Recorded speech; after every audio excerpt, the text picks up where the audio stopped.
In this tutorial video, I'm going to talk you through the workout page, showing you how to fill in and update all your workout data, as well as how to access and view the demonstration videos in the exercise library too, so each week you can always get the most out of your training. As you already know from the training calendars tutorial, you can access the workout page either from the home page or through the training calendar page itself on the left hand side.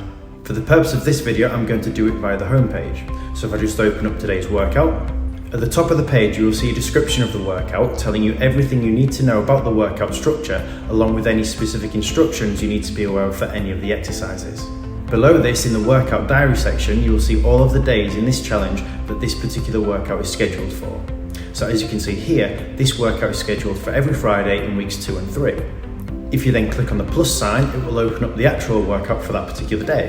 And it is here that you are then able to fill in and update your workout data.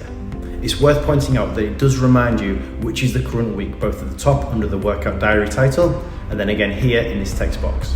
And as you can see, if you click on any of the days that are in the future weeks, the workout boxes will be locked until you reach that particular week.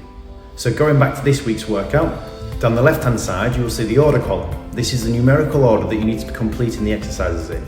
If any of the exercises are linked by a number and a letter, as you can see here with 1A through to 1E, then these exercises need to be performed as a circuit back to back.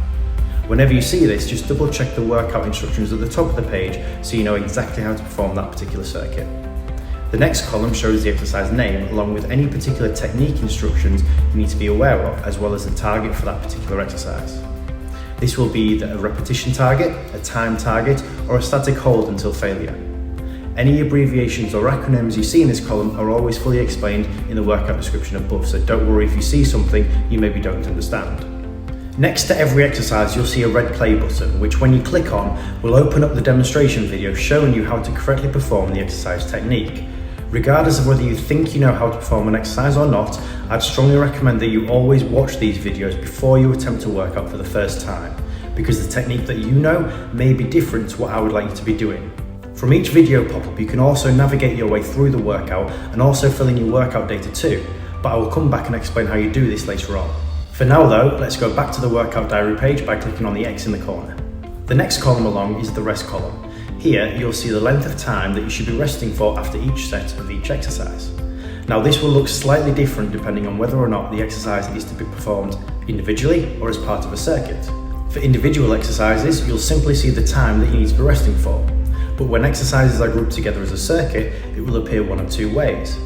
Either merged together, as you can see here for exercises 1A to 1E, which means all of the exercises need to be performed back to back, non-stop continuously until all of the sets have been completed. Or as you can see here for exercises 2A to 2C, where you'll see that you don't need to rest after the first two exercises, but then after the final exercise of the circuit, you would. This means that you complete all the exercises back to back with no rest, but once you've completed 2C, you then rest for this length of time before repeating the entire circuit again for the required number of sets. The final columns are the number of sets or times that you need to repeat each exercise or circuit for.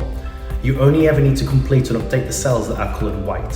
For example, in this particular workout, you'd complete exercises 1A to 1E just twice because sets 3 and 4 are greyed out, but for exercises 2A to 2C and 3A to 3C, you'd repeat them 4 times through because all 4 columns are white. In these columns, you'll need to either tick a checkbox to show you've completed the set and the exercise, or type in your workout data, which will either be the number of repetitions you performed, the length of time you've held a static exercise for, the distance in kilometers that you've achieved in a run, or the number of times you've completed a circuit. The workout guidelines at the top of the page will always tell you what type of data you need to be recording.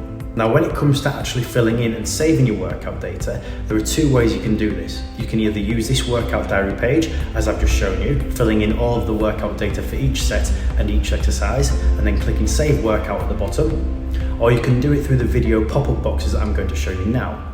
So if I just open up the video box for the first exercise here, in the top right hand corner you can see the next exercise button. Clicking this will cycle you through all the exercises in the workout. Underneath, you'll see the target time or repetitions that you need to be completing for each exercise, as well as the time you need to be resting for after you've completed this particular target.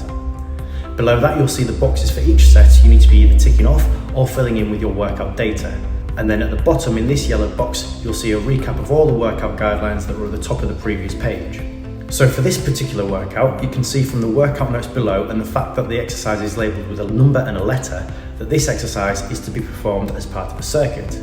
So you start with 30 seconds of this first exercise, click the checkbox for set 1, and then because it says non-stop for the rest, you'd immediately click next exercise to move on to the next one, which again you'd then do for 30 seconds, click the checkbox, and then move on to the third exercise, and so on until you get through to the end of the circuit, which in this case is 1E.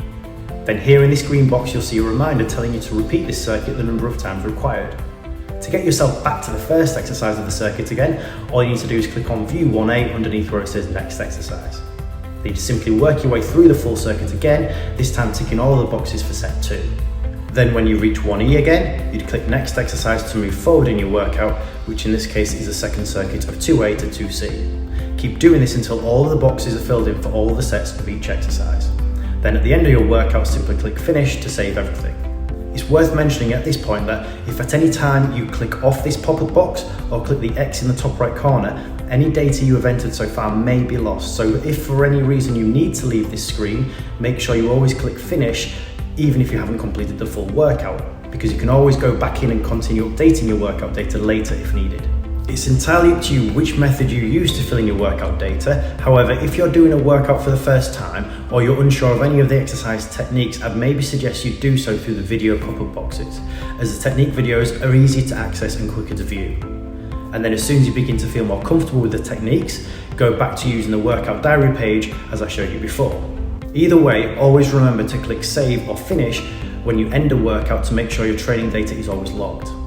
If I then move on to the exercise library by clicking the left-hand side menu here, this page houses all of the technique videos for every single exercise that is used in the STP38 plan. As you know already, you can view all of these videos directly from the workout page itself, but this exercise library allows you to view them without having to find the corresponding workout, making it much quicker to check your technique.